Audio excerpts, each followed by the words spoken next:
malamang mahirapan. Ewan ko kung tatanggapin yan. Ang offer na yan ni General o ng ating Pangulong Bongbong Marcos, sabi ni Rimulya. Kasi siyempre, nasaktan din yon. 85 days. Hindi pa 3 buwan, mga kababayan. Tanggal. Pero tingnan natin kung ano ang mangyayari sa susunod na mga araw. Pero shocking talaga po. Kahit sino man, kahit nga ako, hindi ako kaagad nakapag-vlog. Hinayaan ko muna na dumalo yung mga balita para malaman natin kung ano ba talaga yung nangyayari sa mundo. O diba? Balikan natin yung statement ni Lacson kasi ito yung maganda na mga analysis niya.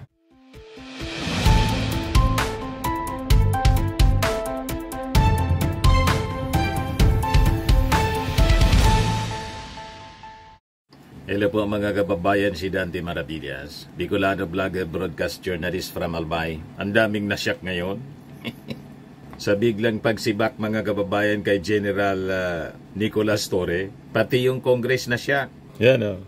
Anyari, House member siyak by Torre's removal as PNP chief. Sabi na actually itong mga nasyak po, yung mga nasa minority, karamihan sa kanila yung mga dilawan. Kasi yung ini-expect nila na sisibakin, hindi man po si General Torre. Tingin nila maganda yung performance ni General Torre. Kaya lang, tingin ko sumubra kasi. Pag sumubra talagang kailangan, wag lalampas. Diba? Ang inaasahan nilang sisibakin sana ng ating Pangulong Bongbong Marcos, yung DPWH Secretary, dahil sa pagsigawa ng mga anomalya, amounting to billions, sa mga flood control projects. Pero may tiwala pa yung ating Pangulong Bongbong Marcos kay Bunuan. Paano yan? Nauna pa si General Torre. Shock yung mga congressmen. Sabi ni Akbayan Party List Representative Percy Sindanya, yung sangkotan niya sa flood control, dapat ang sibakin pero si Chief PNP ang tinanggal. Anyari, Sindanya, a member of the minority, wrote sa X, tuliro din mga kababayan si mamamayang Liberal Party List Representative Laila De Lima. Also from the minority bloc, sabi ni De Lima, what's happening? They better have a good reason in doing that to a very popular, much appreciated in high-performing PNP chief. Sabi din niya sa kanyang post. In a joint statement, Makabayan Black, Solons, ACT Party List, Representative Antonio Tino and Kabataan Party List Representative Renico said that Torres' removal from his post after serving a mere 85 days was unmistakable evidence of escalating internal conflicts and systemic breakdown within the Marcos administration. Nanggatong. Ganon din si Pato de la Rosa at saka si Panilo. Ano pa man asahan natin dyan sa mga taong yan? Siyempre, manggagatong sila. Mga anti-Marcos forces Sabi nila, Torres open confrontation with the Department of Interior and Local Government, Secretary John B. Rimulya regarding unauthorized personnel changes exposes serious divisions within the administration's law enforcement machinery. We urge the Filipino people to look past these internal power struggles and concentrate on pressing concerns, sabi po ni Tino. Sa bagay, sa press con kanina mga kababayan, inamin yon ni DILG Secretary John Vic Rimulya. Mamaya ibigay ko sa inyo yung porsyon, si mahaba yung press con. Almost 1 hour mga kababayan para malaman natin kung ano nga ba. Pero yung mga reactions po ng ilang mga senador tulad po ni Senator Ping Lacson, maganda po na marinig natin, marinig po ninyo. Sa tingin mga kababayan ni Ping Lacson, si General Torre acted beyond his authority. Sumobra. Yan ang paningin mga kababayan ni Ping Lacson na dati din na PNP chief. Yan sabi niya. Bakit na-relieve si General Torre? Ayon kay Senador Lacson, dati ding PNP chief noong panahon ni ERAP, si Torre acted beyond his authority by unilaterally relieving his second in command, Police Lieutenant General Jose Melencio Nartatech Jr. Siya po na siyang pumalit kay General Torre. Na one false move, mga kababayan, si General Torre, madaling sabi. Yung kanyang one false move po, checkmate agad. O diba? Pero niya Mr. Maravillas, diba ang sabi ni Jumbik Rimulya, baka bigyan din ng posisyon. Lalabas niya, pampalubag loob. Diba? Marcos considering Torre for government post. Sabi po ni Secretary Rimulya, Jumbik, I was privy to a conversation that the President is considering him for another post in government. Sabi po ni Rimulya sa press con kanina. We will know soon if General Torre will accept. Malamang mahirapan. Ewan ko kung tatanggapin yan. Ang offer na yan ni General o ng ating Pangulong Bongbong Marcos, sabi ni Rimulya. Kasi siyempre, nasaktan din yon. 85 days, hindi pa 3 buwan, mga kababayan. Tanggal. Pero tingnan natin kung ano ang mangyayari sa susunod na mga araw. Pero shocking talaga po. Kahit sino man, kahit nga ako, hindi ako kaagad nakapag-vlog. Hinayaan ko muna na dumalo yung mga balita para malaman natin kung ano ba talaga yung nangyayari sa mundo. O diba? Balikan natin yung statement ni Lacson kasi ito yung maganda na mga analysis niya at paliwanag. Lacson explained that the designation niya in the relief of members of the PNP Command Group, including the Deputy for Administration, Deputy for Operation, and Chief of the Directorial Staff, must be approved by the President or, at minimum, coordinated with the ex-officio chairman of the National Police Commission and the Secretary of the Interior and Local Government. Si Torre Anya acted beyond his authority in unilaterally relieving his second-in-command, si Nartatech.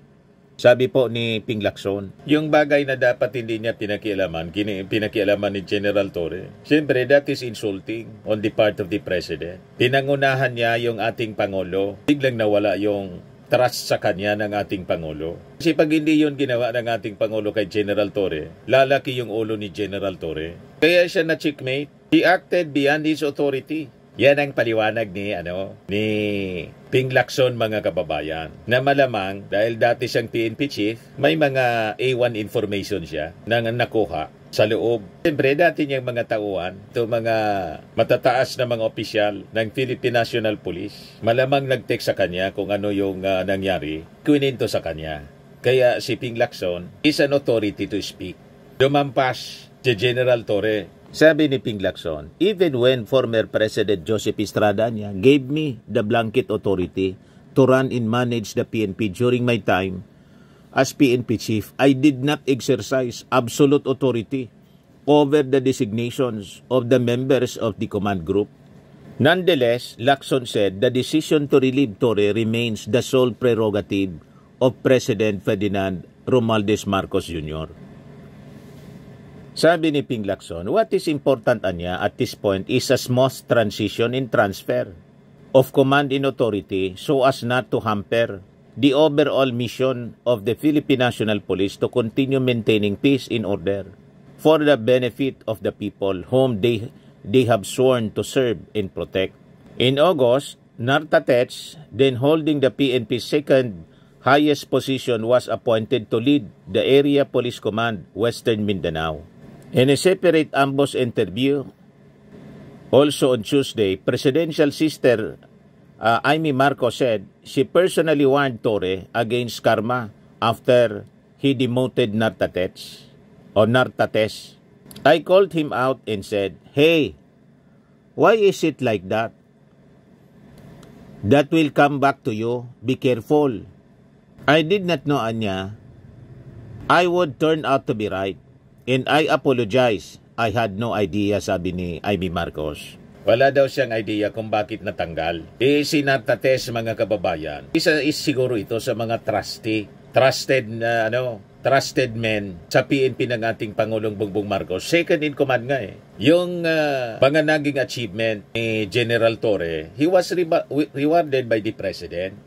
Yung pag-aresto niya kay Kibuloy, yung pag-deliver kay Digong sa Dahig, rewarded siya. Kaya nga po siya, ginawang PNP chief. Kaya lang sumubra. Di ba? Yung second in command, siguradong ilagayan dyan ng ating Pangulo para for checks and balances. Lalo itong si Nartates pala po, Nartates pala, Ilocano, taga Ilocos Sur. Ito yung dinimote kasi, Nartates. Dinimote ni General Torre. Second in command siya. Yan Ipinanganak noong March 19, 1971 sa Santa Cruz, Ilocos Sur. Si Police Lieutenant General Jose Melencio Corpus Nartates Jr. ay kinikilalang isa sa mga natatanging leader sa hanay ng Philippine National Police. Sa kanyang mahaba at kapuri-puring karera na puno ng dedikasyon, pamumuno at tapat na serbisyo, patuloy siyang nagsisilbing huwaran ng kahusayan sa pagpapatupad ng batas. Ang kanyang angkan na may ugnayan kay Gabriela Silang, kita mo, relative pala to ni Gabriela Silang, isang bayani, ay sumailalim sa malalim na tradisyon ng kagitingan, integridad at pagmamahal sa bayan ng mga Pilipino. Sa murang edad na 17, sinimulan ni Police Lieutenant General Nartates ang kanyang landas sa pampublikong serbisyo, isang akbang na lubos na humubog sa kanyang buhay. Noong 1988, siya ay tinanggap sa prestigyosong Philippine Military Academy sa Fort del Pilar, Baguio City bilang miyembro ng Tanglaw Diwa Class of 1992. Sinimulan niya ang kanyang pangakong maglingkod sa sambayanang Pilipino, isang paninindigang naging gabay niya sa pagunlad bilang isang leader na nagbibigay inspirasyon sa iba. Hindi natapos sa PMA ang kanyang pag-aaral bilang tagapagtanggol ng patuloy na pagkatuto. Kumuha siya ng mga espesyalisadong kurso upang palawakin ang kanyang kasanayan. Kabilang dito ang Urban Counter-Revolutionary Warfare Course noong 1992, Underwater Operations Course noong 1993 at Police Intelligence Officers Course noong 1994. Pinalawak niya ang kanyang kaalaman sa pamamagitan ng mga internasyonal na pagsasanay tulad ng Crisis Response Team, course sa Estados Unidos at Chemical Control Clandestine Laboratory Program ng US Department of Justice Drug Enforcement Agency. Matindi po ang educational qualification ng second in command. Dinimote kasi dinimote bigla. Hindi nagustuhan sigurado ng ating Pangulo. Lalo't kababayan niya. Siyempre, maglireklamo yun. At sigurado na isa siya sa mga pinagkakatiwalaan na sundalo ng ating Pangulong Bongbong Marcos. Ilocano pa eh. Siyempre, mas malapit yon sa ating Pangulo. Kaya linagay niya yung second in command. Biglang dinimote ni General Torre, ayun, na-checkmate tuloy siya. O diba? Ang dami mga medalya niya. Medalya ng kasanayan, medalya ng pambihirang paglilingkod, medalya ng katapatan sa paglilingkod. Ito yung statement ni General Nartates. The Philippine National Police is a dynamic organization. We are covered by orders, we are covered by policies. As a fine Filipino public servant na minsan ay isang sundalo, susunod lang tayo kung ano ang ibibigay na utos, especially this is a general order. I don't find any conflict or away, no? Basta we follow orders. Saan siya ilalagay in the meantime? Kung hindi man po mag-retire si Chief o si General Torre? Assign him. Nandyan sa office of the Chief PNP or nasa office of the Chief PNP or nasa Bihar. O ngayon, nag-react si General Bato o si Senador Bato, dating Chief PNP din. Siyempre, panggatong ang reaksyon niya. Ano pa manasaan mo dyan sa taong yan? Yan, sabi niya. It just goes to show na walang forever. Galit ako sa kanya sa ginawa niya kay Pastor Apollo Kibuloy at kay Presidente Duterte. Pero ngayon, nawa ako sa kanya dahil after niya ginawa yung lahat-lahat, binigyan siya ng posisyon tapos sinibak na rin siya. That is normal. Prerogative yan ng ating Pangulo. Bakit? Si Digong ba? Walang sinibak nung panahon niya. May mga sinibak din siya, di ba? Kailan, siyempre, yung mga kasabwat, hindi. Walang ganun kasi na policy yung ating Pangulong Bongbong Marcos. Pag kasabwat, wag dapat gagalawin, baka bumaliktad.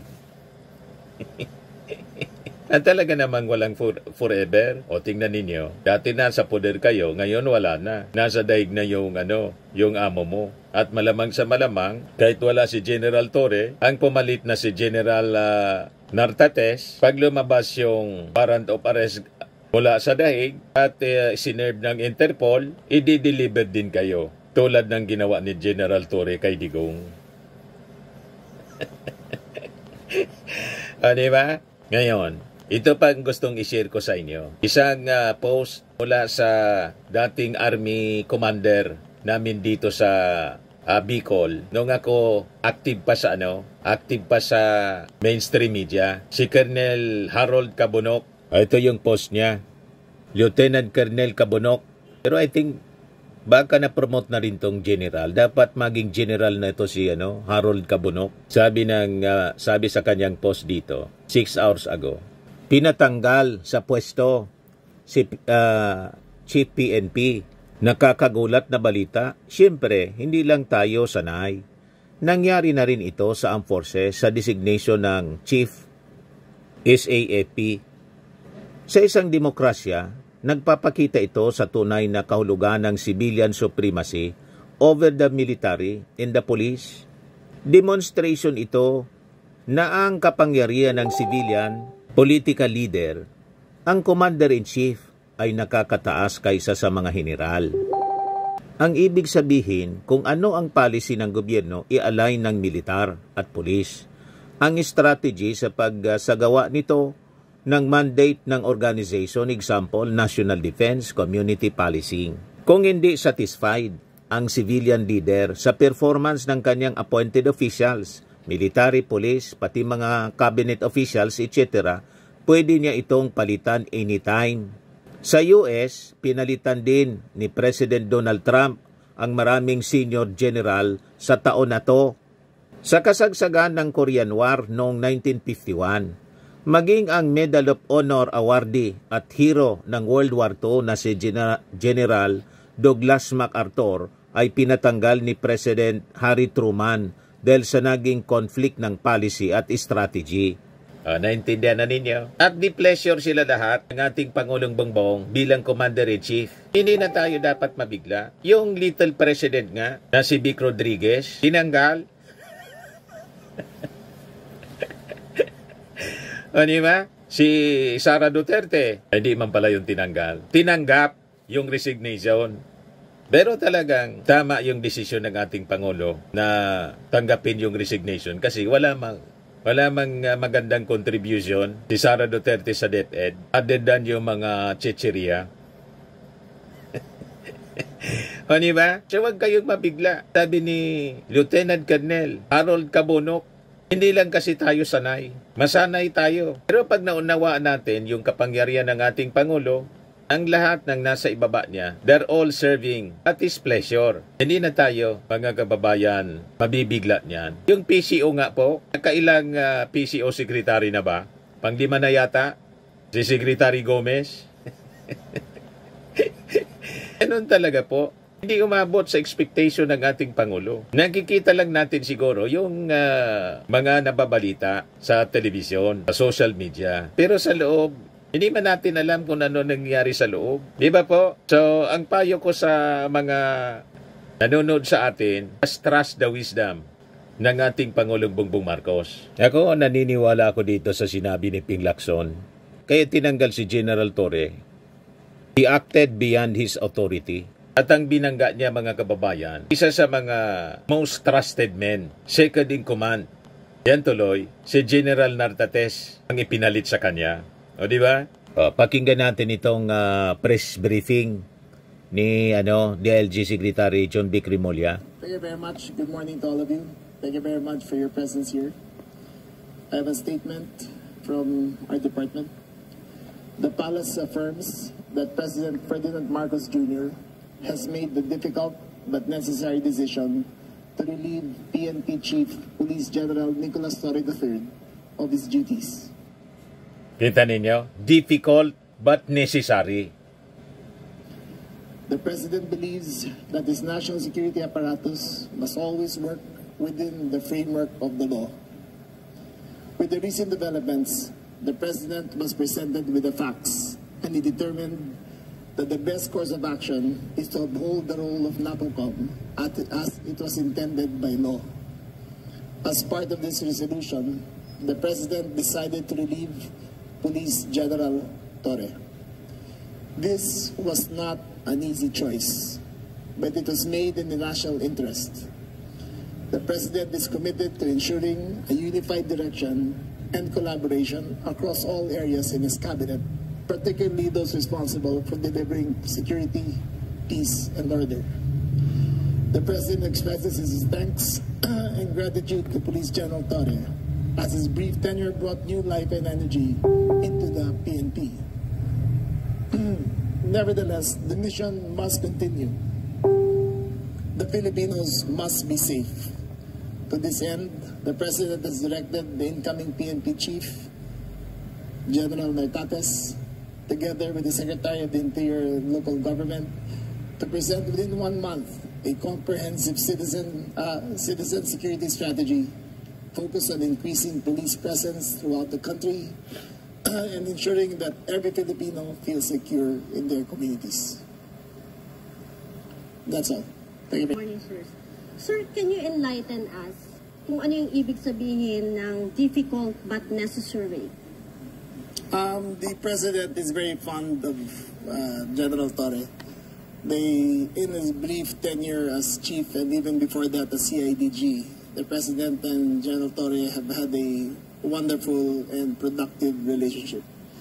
However, there comes a crossroads in a President's decision-making that he has to make the tough but necessary decisions to push his agenda forward.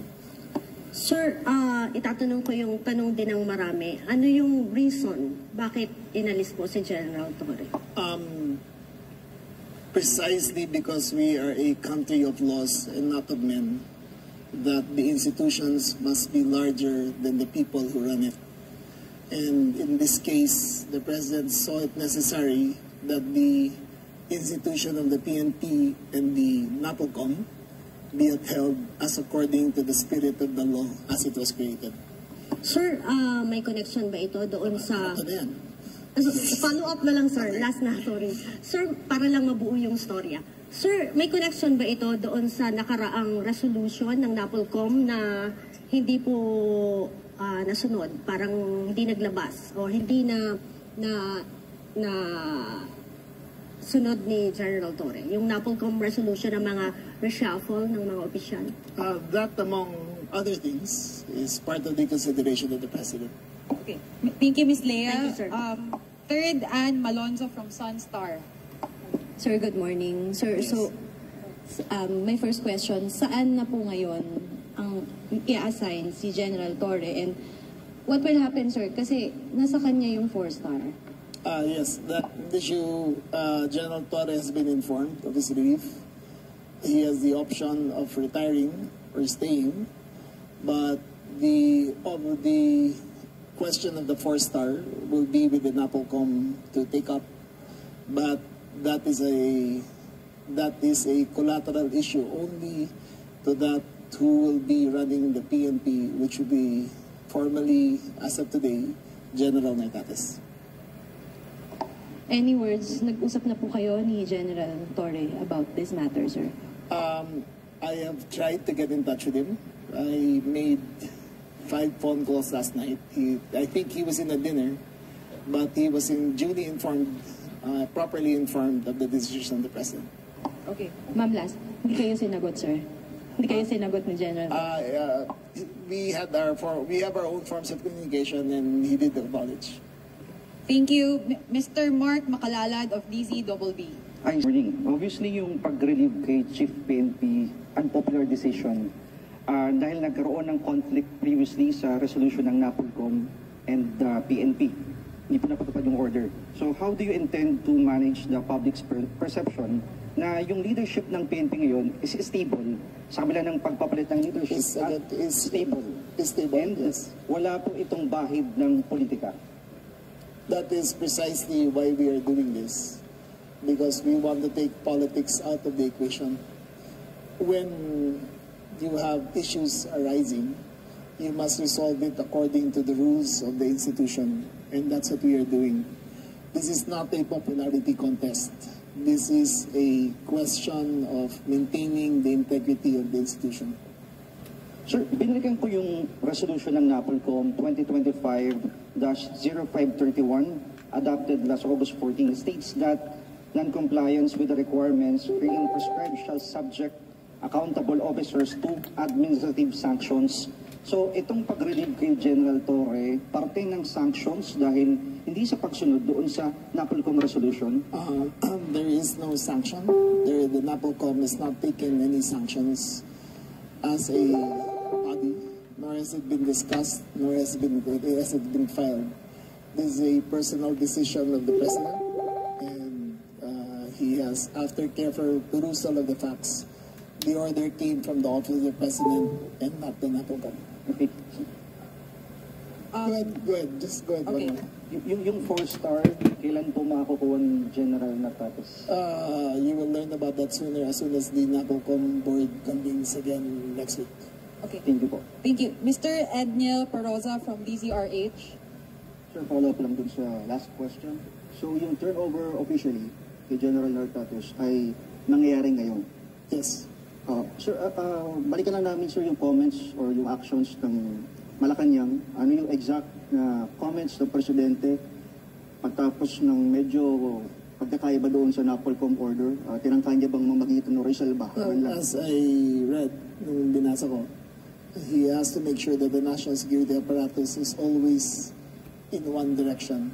And in this case, there was the President felt that he had to straighten things out, and the decision was made to replace General Torre.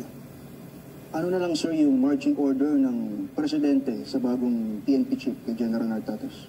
Well, as I stated earlier, the PNP chief and I will have to present within 1 month a comprehensive citizen security strategy focused on public safety. May mga inaasahan ba tayo sir na drastic changes doon sa response natin sa 911 at iba pang programs na in-implement ngayon sana ni PNP Chief Torre? I do not believe that that is part of the agenda. We will launch the Unified 911 on September 12, and General Nartates will take cognizance over that. It is an improved system. It is a more responsive system, and I think the people will see the difference. But from now till then, the 5-minute rule of General Nartates, of General Torre, will still be in effect, and we expect General Nartates to continue the good works that General Torre has started. Okay. Thank you so much. Mr. Manny Tupaz from Philippine Star. Sec, good morning. Sir, magmula nung nag-assume si PNP Chief last June 2, from the very start ba may mga disagreements na kayo ever since? No, never. PNP Chief and I have always had a great relationship. Remember, I only entered the SILG last October, and that's the first time I met him. And from then till now, our relationship has, I would care to say that it is stellar. We've never had disagreements, and save for the last few days about certain things. And until now, I still consider him not only as a colleague, but someone who I've gone to battle with and who I trusted big decisions of the President with. Secondly, Okay. aside dun sa, apart dun sa NAPOLCOM Reso, may nabanggit kayo among other things. Ano pa yung mga other issues kay Chief PNP na nagkaroon ng consideration bakit siya kailangan? That is between the national security apparatus and him, and that is an executive privilege we cannot divulge. Okay, thank you so much. Mr. Mon Valves of TV5. Hi, Sec. Good morning. Sir, this is actually baka repetitive question na lang, pero just to clarify, you were mentioning a while ago that this is a country of laws and not of men. Ano po talaga yung pinakanilabag ni General Torre? Bakit po siya nasibak? He did not violate any laws. He has not been charged with any violations. He has not been charged criminally nor admissively. It is simply a choice of the President to take a new direction for the PNP. Medyo vague. Sec, medyo vague. What is more vague than he violated? Then he didn't violate any laws. He didn't violate any. He has not been charged with any administrative case. He has not been charged with any criminal case.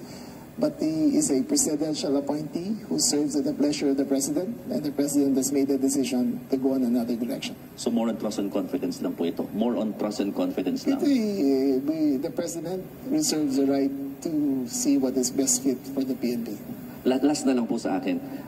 I don't think, di ko po alam kung tama yung research lang namin, but General Torre will be serving the shortest term in the history of the Philippine National Police. How does this affect the morale of the police force?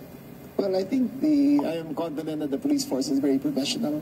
I think that they observe their duties, and I think 99.9% of them will uphold their oath to maintain allegiance to the country and to the President. Okay, thank you so much. Mr. Vince Lopez of Manila Standard. Sir, good morning. Sir, for the duration na Chief PNP si General Torre, may mga na-relieve yung mga officers. What would be the magiging nung mga official na yun, sir? Ngayon, kung mababalik ba sila, reinstatement? That is a NAPOCOM issue. As according to NAPOCOM law, NAPOCOM procedures, level 3 going up is up to will be taken up by the NAPOCOM board, and the NAPOCOM will convene this week and reconstitute the leadership of the Philippine National Police. Okay, thank you so much. Mr. Jairo Boledo of Rappler. Good morning. Jairo Rappler. Sir, hingin lang namin sana yung information. Baka, ano po ba yung initial na reaction or pagtanggap po ni General Torre when the NAPOLCOM issued the memorandum po? Did he promise to the President to fulfill the said memorandum, sir? Thank you. That will be revealed on a later date. There are documents that are still sealed, which will be brought forth henceforth after the NAPOLCOM reviews it. Last question for me, sir. In relation to Vince's question, the NAPOLCOM reversed a few assignments made by the President, made by PNP Chief Torre, including some of the appointments in CIDG and all that. Ano na po mangyayari doon sa order na yun ng NAPOLCOM? Again, the NAPOLCOM will constitute again this week, and then we will review all the appointments and make the necessary recommendations to the President. Okay, thank you so much. Before we continue... Ito na yung turnover, mga kababayan. Wala pa pala yung assumption of office. Presence upon this assumption of office, bestow wisdom, courage, and discernment upon our incoming Chief PNP, Lieutenant General Jose Melencio Corpus Nartatis Jr., that he may carry forward the mantle of leadership with honor and humility. May he be a beacon of justice, a model of integrity, and a servant to the Filipino people.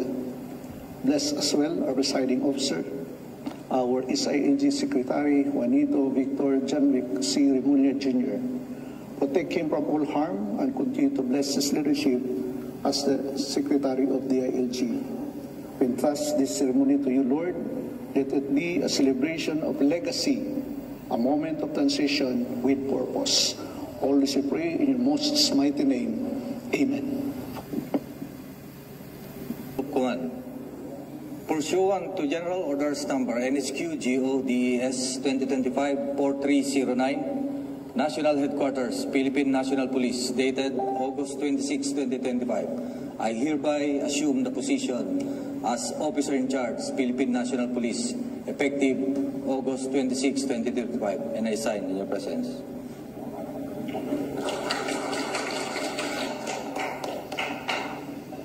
Turnover. of command as officer in charge.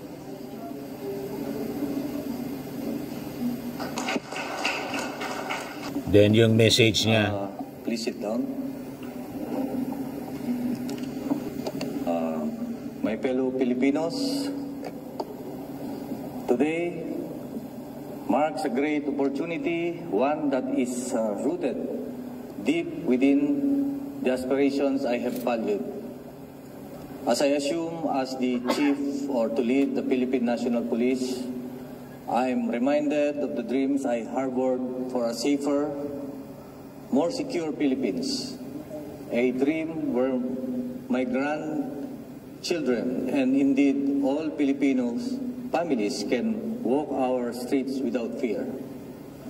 In the next years, as I direct the course of the Philippine National Police, I'm committed to ensuring that this institution stands greater than ever before. Not only in terms of strength and efficiency, but also in the trust and respect of the people.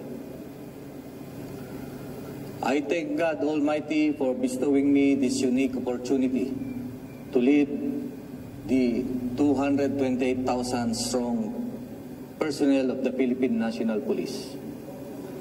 Mga idaltaulo, iti pagilian tayo, Apo Madaydayaw, His Excellency Ferdinand Bongbong Marcos Jr., President, Republic of the Philippines, for his trust and confidence to implement the needed reforms in the organization. Thank you so much, Apo President. To the dynamic Secretary of the Department of Interior and Local Government, Honorable Juanito Victor Junbic Remulla, sir. Thank you for your support. To the outgoing and the first Lacan Chief PNP, Police General Nicolas De Loso Torre III, thank you for steering the PNP for what it is today. To my beloved family who has nurtured me to what I am today, my father, my mother, and my brothers, my wife, Mary Rose, and my children who are the source of my strength and inspiration. I would like to recognize the presence of all government executives, friends, relatives, and the beloved members of the Philippine National Police who are here present, especially our members of PMA, Talangadiwa Class of 1992. At sa lahat, sa okasyong ito, isang magandang umaga sa ating lahat. Began many years ago as young lad growing up under the care of my grandfather, who served 16 years as the chieftain of the humble barangay of Mabilbilasor, Santa Ilocos Sur. Sa apong ko unang nakita ang kahalagahan ng pamumuno, disiplina at kaayusan. Holding on to these early impressions in life, I went on as PMA cadet, eager to learn more. Through the rigors of cadetship, I was able to internalize the deeper meaning of courage, integrity, and loyalty. From the halls of the academy to the streets where I patrolled as a young lieutenant, every experience has shaped me into the leader I am today. My aspiration has become to lead with integrity, to serve with compassion, and to protect our communities with unwavering dedication. But today is not just about my story. It is about the collective narrative of the Philippine National Police, an organization built on the pillars of service, honor, and justice. Over the years, we have been guided by the wisdom and insights of my predecessors. It's like our former Chief PNP, General Acorda, palakpakan natin, who have left behind a legacy of best practices. Together, we have overcome adversity, solved crimes, and have worked tirelessly to protect our vulnerable communities. Our aspiration is clear: to become a resilient organization able to provide a safer, more secure environment for every Filipino, where justice prevails and all can live without fear. Kahalintulad ng sinabi ng ating mahal na Pangulo, na ang pangarap mo ay pangarap ko rin at pangarap nating lahat. Ito ay ang magkaroon ng isang bagong PNP para sa isang bagong Pilipinas. And in order to realize this dream, we shall march together and traverse this path by carrying out the needed programs that will ultimately, or that will continuously transform our organization. First is, in an overwhelming landscape of threats, innovation in patrolling and investigation is the key. We can deny the occurrence of crime through the mastery of community, strategic deployment, and police visibility in crime-prone areas. In the occurrence of crime, we should provide investigative solutions by identifying personalities and groups involved, secure evidence that will ensure their guilt before the court. Through proactive policing strategies and strategic partnership, we will ensure the swift apprehension and prosecution of offenders, sending a clear message that crime will not go unpunished.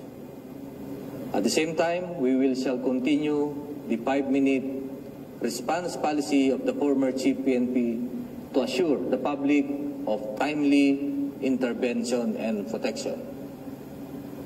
Second, following the direction of our President and as we confront the realities of modern crime, we must expand our focus to include cybercrimes that is becoming more rampant or prevalent. Our cyber capabilities must be responsive and should adapt to the latest cyber threats and trends. We will prevent these crimes proactively with rapid response and establishing mechanisms in place to address emerging threats swiftly. Third, our commitment to the campaign against illegal drugs, loose firearms, and terrorism must remain steadfast. Record shows that prevalent crimes are often associated to these personalities involved in illegal drugs, and that prevalent crimes are usually committed with the use of firearms. Fourth, the moral and welfare of our personnel are paramount. Through continuous education, recognition, and comprehensive welfare program, we will empower our officers to perform their duties with excellence, professionalism, ensuring their well-being and morale remain high. Fifth, we will revisit, improve, and implement risk management plan at all levels, or the business continuity plan. Six, we must review and enhance our security operations to intensify protection of vital installations. Seventh, we must ensure or enhance our capabilities in secure protocols in managing public events and maintaining crowd control, ensuring the safety of all participants and the organizer as well, by implementing comprehensive security plans and maintaining a calendar of events. We will uphold order and safety during gatherings and festivities, especially in Metro Manila. We have the SONA, we have the Quiapo, and as well as the SONA. Ito yung panunumpa. Please raise your right hand and repeat after me. Ako si Police Lieutenant General Jose Melencio Corpus Natatis Jr. na itinalaga sa katungkulan bilang Officer in Charge, Philippine National Police. Ay taimtim na nanunumpa. Natutuparin ko ng buong husay at katapatan. Sa abot ng aking makakaya. Ang mga takdang gampanin ng aking bagong katungkulan. Kalin sabay nito'y Nangangako ako sa ngalan ng Republika ng Pilipinas na aking itataguyod at ipagtatanggol ang saligang batas at tunay na mananalig at tatalima ako rito na susundin ko ang mga alituntunin mga kautosang legal at mga dekretong pinairal na mga sadyang itinakdang may kapangyarihan sa ilalim ng Republika ng Pilipinas. At kusa kong babalikatin ito ang mga pananagutang ito na walang anumang pasubali o hangaring umiwas. Kaya nawa ako ng Diyos. Pinabati kita.